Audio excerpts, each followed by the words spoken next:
So, like I mentioned earlier, 2022 is the most productive year for Georgia Saltwater Anglers Association, but also for DNR. The DNR Coastal Resource Division heard our voices, heard what we were saying, heard the concern, and they hosted 2 Redfish town hall meetings, one in Savannah, one in Brunswick, to cover that just under 100 miles of coastline. And listened to people's concerns. It was a great discussion. After that, they launched their next Angler Satisfaction Survey. The Angler Satisfaction Survey was compared to the 2017 results. That gave us a wealth of data. More than 70% of people were dissatisfied.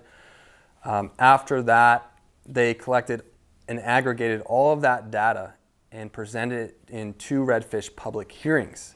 So these were 2 more meetings. They had 2 meetings in June. They did a survey, and they had 2 more meetings. The public hearings basically were their presentation of all of the data from the survey that they collected, all of the conversations they had from the Redfish town hall meetings. And basically, from that data, they concluded that we need to have a regulation change for redfish. So now we were getting somewhere. We created a lot of momentum in 2022. Everyone's getting excited. The proposed regulation changes that DNR Coastal Resource Division came up with were based on that data that was collected. They did a thorough collection of the data, and they had a thorough analysis of that data. So it wasn't just throwing a dart against the wall. They said, if we propose changes from 5 redfish per person to 3, if we have a captain no tags, therefore the captain doesn't count in the total vessel limit, and we have a vessel limit of 9 fish is what they proposed, their data stated that that would decrease the amount of redfish people are keeping or killing by 10 or 11%. So thorough analysis, right? They said we can have, our fishery would be healthier by 10 to 11%. More redfish will have an opportunity to spawn, grow up, spawn, and repopulate the coastline with more redfish, right? And so we felt that wasn't as drastic of a change that we wanted as Georgia Saltwater Anglers Association, but it was a move in the right direction.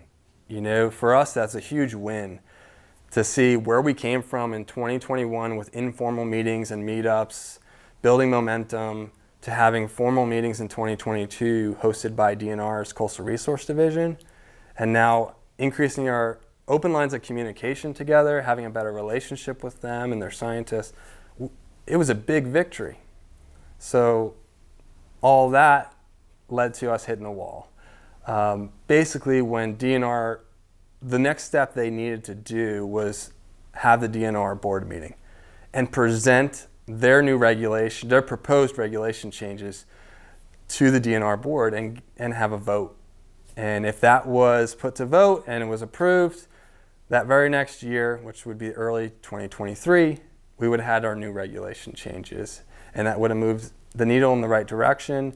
Of course, our next step is to continue to fight for a healthy fishery, maybe talk about slot changes next, and continue that momentum, collecting more data, partnering with DNR to see what other data could we collect.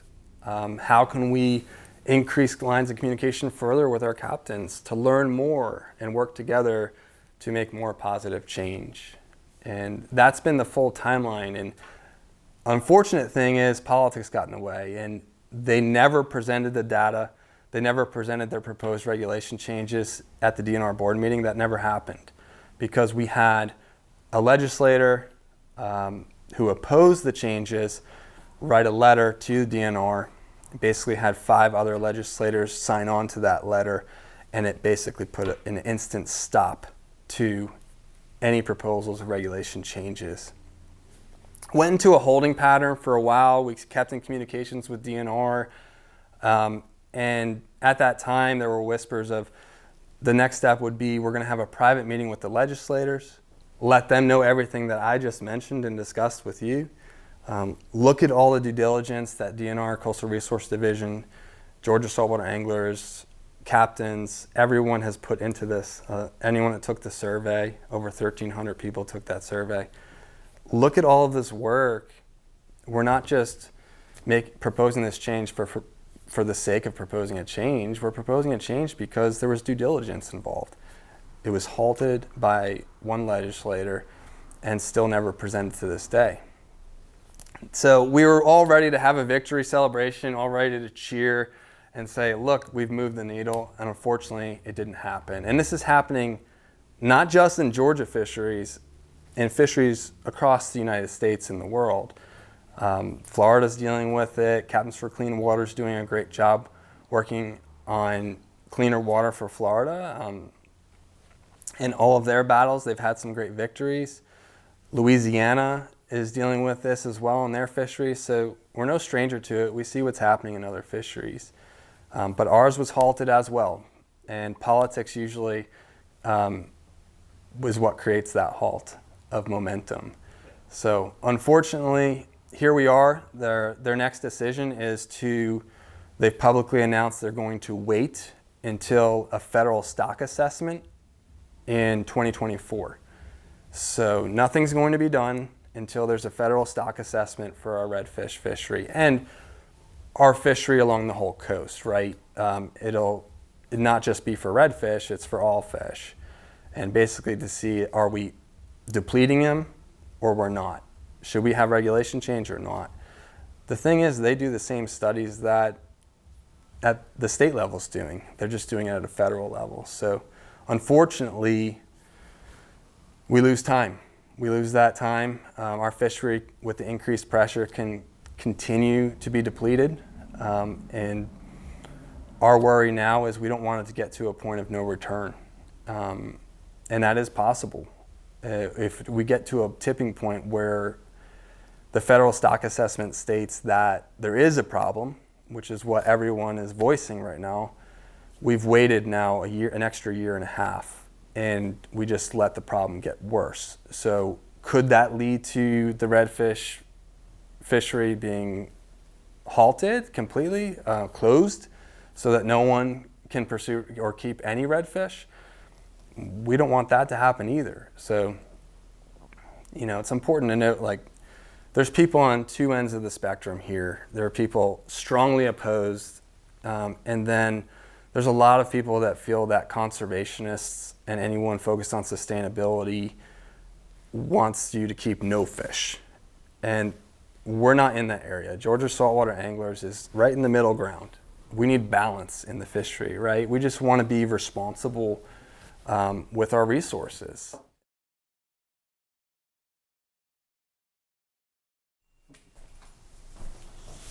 Well, here we are, 2 years later.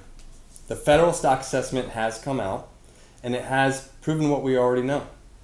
We're overfished, and we're continuing with overfishing it. What does that mean? We use a spawning potential ratio to determine the health of our fishery. 40% is the target we're supposed to reach that determines that we have a healthy fishery. If you fall below the 40%, you are overfishing your fishery. We have another level of SPR at 30% SPR. At 30% SPR, this is like the alarm bell. This stipulates that you are overfished.